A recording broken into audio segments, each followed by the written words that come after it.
पुजारी बाबा ने बताया कि कांचा मुन्ने को अगवा करने दोबारा जरूर आएगा। उनके पास एक चमत्कारी चीज थी जिससे कोई भी काला जादू तोड़ा जा सकता था। मैं हूँ कहानी वाली पूजा, आपके लिए horror, suspense, thriller, mystery stories लाती हूँ हर मंडे, वेडनेसडे और फ्राइडे। पिछले एपिसोड में मैंने आपको बताया कि राधा और सुकुमार को शादी के 8 साल बाद बच्चा होता है। दोस्तों, रिश्तेदारों से उन्हें ढेर सारे तोहफे मिलते हैं, जिनमें एक गुड़िया भी होती है। सासू माँ के कहने पर गुड़िया को मुन्ने से दूर कर दिया जाता है, पर गुड़िया वापस घर में बार बार आ जाती है। एक दिन मुन्ना घर से गायब हो जाता है और घर के बाहर रोता हुआ मिलता है। उसके हाथ में वही गुड़िया होती है। तभी सुकुमार देखता है कि उसके घर के बाहर एक आदमी छुपकर झांक रहा है। सुकुमार उसके पीछे भागता है। अब बढ़ाते हैं कहानी को आगे। सुकुमार इस शख्स को पकड़ने वाला ही था कि अचानक ये आदमी गायब हो गया। सुकुमार को यकीन नहीं हुआ। एक अच्छा खासा आदमी ऐसे गायब कैसे हो सकता था। सुकुमार भारी मन से घर जाने के लिए वापस पलटा। 2 कदम आगे एक बटुआ पड़ा था। भागा दौड़ी में इस शख्स का बटुआ जेब से गिर गया होगा। सुकुमार ने सोचा और बटुआ खोल कर देखा। जानते हैं उसके अंदर क्या था? बटुए के अंदर थी उसके बेटे की तस्वीर। इसके साथ बहुत से दूसरे नवजात शिशुओं की भी तस्वीरें उसके बटुए में थीं। इन बच्चों की तस्वीरें देखकर सुकुमार को कुछ याद आने लगा। कुछ ही दिनों पहले उसने अखबार में एक खबर पढ़ी थी जिसमें एक आदमी नवजात शिशुओं को अगवा कर रहा था। सुकुमार को याद आया कि उस खबर में इस आदमी की तस्वीर भी थी। इसका नाम था कांचा।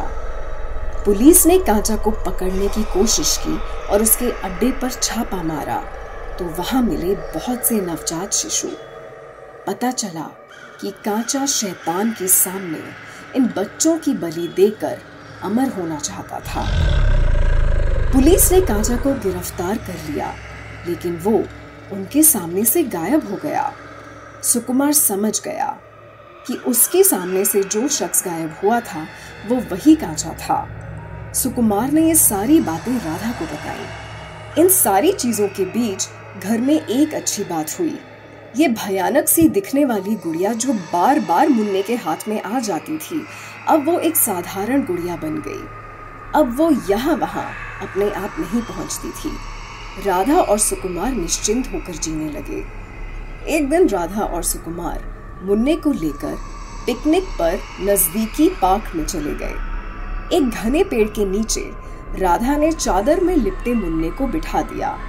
मुन्ने को बिठाने के बाद राधा खाने की टोकरी निकालने लगी और सुकुमार से बोली, सुनो, यहाँ पास में एक झील है। सुना है वहाँ का पानी बहुत मीठा है, जरा वहाँ से पानी तो ले आओ।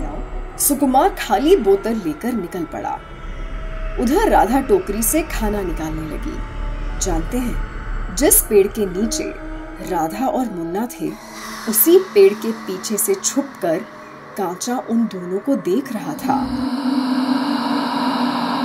तभी राधा ने देखा कि पार्क में थोड़ी सी दूरी पर गुलाबों की एक क्यारी थी। मुन्ने के लिए गुलाब तोड़ने राधा क्यारी की तरफ बढ़ी। पेड़ के पीछे छुपे हुए कांचा को लगा कि इससे अच्छा मौका उसे नहीं मिलेगा। दबे पांव से वो मुन्ने की तरफ बढ़ा और उसे उठा लिया। पर ये क्या? ये मुन्ना नहीं, चादर में लिपटी वही गुड़िया थी। इससे पहले कांचा कुछ भी कर पाता, उसके सामने एक पुजारी बाबा आ गए और पवित्र भभूत उस पर छिड़क दी। अब कांचा चाहकर भी गायब नहीं हो सकता था। दरअसल जब मुन्ना घर की चौखट के बाहर रोता हुआ मिला तो राधा और सुकुमार ने पास के मंदिर के पुजारी बाबा से इस बारे में बात की। पुजारी बाबा ने कहा कि कांचा मुन्ने को दोबारा अगवा करने जरूर आएगा। उनके पास पवित्र भभूत थी जिससे कोई भी काला जादू तोड़ा जा सकता था। यही भभूत उन्होंने कांचा के ऊपर छिड़क दी। तभी कुछ लोग वहां दौड़ते हुए आ पहुंचे और कांचा को धर दबोचा। कांचा ने इन लोगों से कहा, मैं जानता हूँ, मैंने तुम लोगों के बच्चे अगवा किए थे और फिर पुलिस ने उन बच्चों को छुड़वा लिया। मैं ये भी जानता हूँ कि तुम सब मुझे जान से मार दोगे। क्या मेरी आखिरी इच्छा मानोगे? पुजारी बाबा के इशारे पर इन लोगों ने कांचा को छोड़ दिया, पर उसके नजदीक ही खड़े रहे। कांचा ने जमीन पर बैठकर पहले पूजा की और जानते हैं उसके बाद उसने क्या किया? उसने अपनी जेब से एक गोली निकालकर फौरन मुंह में डाल ली। उसके मुंह से झाग निकलने लगे और वो जमीन पर लुढ़क गया। सब समझ गए कि कांचा ने जहर खाकर खुदकुशी कर ली। गांव में बच्चों का अगवा होना बंद हो गया और सबने चैन की सांस ली। तो ये थी मेरी आज की कहानी।